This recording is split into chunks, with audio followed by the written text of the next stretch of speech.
দারিদ্র ও যুদ্ধপীড়িত দেশগুলোর স্বপ্নের গন্তব্যগুলোর একটি যুক্তরাজ্য।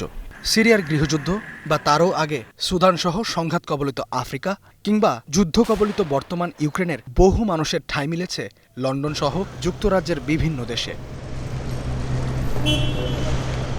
যাদের অনেকেই শরণার্থী মর্যাদায় যুক্তরাজ্যে প্রতিষ্ঠিত হয়েছেন, বছরের পর বছর ধরে সরকারি নানা সুবিধা ভোগ করে আসছেন। গার্ডিয়ানের রিপোর্ট বলছে, শরণার্থী মর্যাদায় প্রায় 1 লাখ মানুষ ব্রিটিশ সরকারের রাষ্ট্রীয় আবাসনে থাকার সুবিধা পাচ্ছেন। প্রায় 85,000 অভিবাসী বসবাসের অনুমতির পাশাপাশি কাজের অধিকার ভোগ করছেন। তবে অভিবাসী হতে চাওয়াদের জন্য হতাশার খবর এলো। ইউরোপের অন্যান্য দেশের মতো যুক্তরাজ্যও তাদের অভিবাসন নীতি ঢেলে সাজাতে যাচ্ছে। এটি কার্যকর হলে অভিবাসী নাগরিকদের জন্য যুক্তরাজ্য বসবাস আরও কঠিন হয়ে উঠবে। নতুন সংস্কারগুলোর মধ্য দিয়ে শরণার্থীদের আশ্রয় ও বসবাসের ক্ষেত্রে পুরনো নীতি পরিবর্তন করা হবে। এখন থেকে শরণার্থীদের মর্যাদার বিষয়টি প্রতি 2.5 বছর অন্তর পর্যালোচনা করা হবে। যদি এ সময়ের মধ্যে আপনার দেশ নিরাপদ হয়ে যায়, তবে আপনাকে আপনার দেশে ফেরানো হবে। কারণ আমরা দেখেছি যেসব দেশে সংঘাতের পর মানুষ সেখান থেকে পালিয়েছে, সেই দেশগুলো আবার পরে নিরাপদ হয়েছে। যদি আপনি এখানে কাজ করছেন, অবদান রাখছেন, তাহলে আপনি স্থায়ী বাসিন্দার মর্যাদা অর্জন করতে পারবেন। এই পুরো প্যাকেজের লক্ষ্য হলো ন্যায্যতা ও অবদান। যেমন ইউক্রেন যুদ্ধ শুরুর পর যারা যুক্তরাজ্যের শরণার্থী মর্যাদা পেয়েছেন, যুদ্ধ বন্ধ হলে তাদের নিজ দেশে ফিরতে হবে। একই প্রক্রিয়ায় সিরীয় শরণার্থীদের ফেরত পাঠানোর উদ্যোগ নিয়েছে জার্মানি। যুক্তরাজ্যের প্রস্তাবিত এই নতুন অভিবাসন নীতি অনুযায়ী এখন থেকে শরণার্থী মর্যাদা 5 বছরের জন্য কার্যকর থাকবে। এরপর তারা স্থায়ী বসবাস বা ILR এর জন্য আবেদন করতে পারবেন। অবৈধভাবে যুক্তরাজ্যে আসাদের স্থায়ী বসবাসের জন্য আবেদন করতে অপেক্ষা করতে হবে 20 বছর।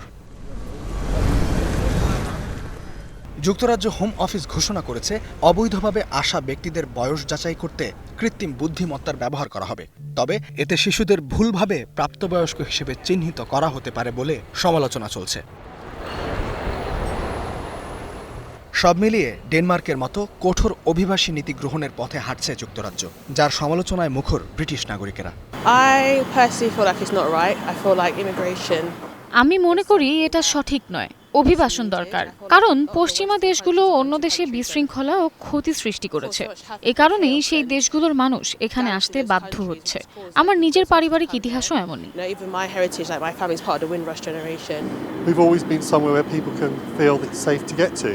আমরা সবসময় এমন একটি দেশে ছিলাম যেখানে মানুষ নিরাপদ অনুভব করতে পারে।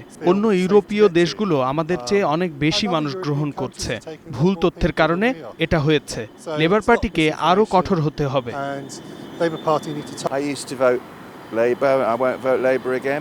আমি আগে লেবারকে ভোট দিতাম, এখন আর দেই না, কারণ তারা অভিবাসীদের অবৈধ বলার মাধ্যমে শত্রু বানানোর পথে গেছে। কোনো মানুষ অবৈধ নয়, প্রবেশ হয়তো অবৈধ ছিল, কিন্তু তারা এখন শরণার্থী ও আশ্রয় প্রার্থী। তাদের শত্রু বানানো উচিত নয়, বরং অভিবাসন নিয়ে আরও ইতিবাচক বার্তা থাকা উচিত। যদিও স্বরাষ্ট্রমন্ত্রী শাবানা মাহমুদ বলছেন, যুক্তরাজ্যের নতুন অভিবাসন নীতি হবে আধুনিক ও সাশ্রয়ী। তার মতে এই ধারণা পরিবর্তনের সময় এসেছে যে শরণার্থী মানেই একসময় দ্রুত স্থায়ী বসবাস ও নাগরিকত্বের সুযোগ পাওয়া। ইস্তেহাদুল মাহমুদ, স্টার নিউজ।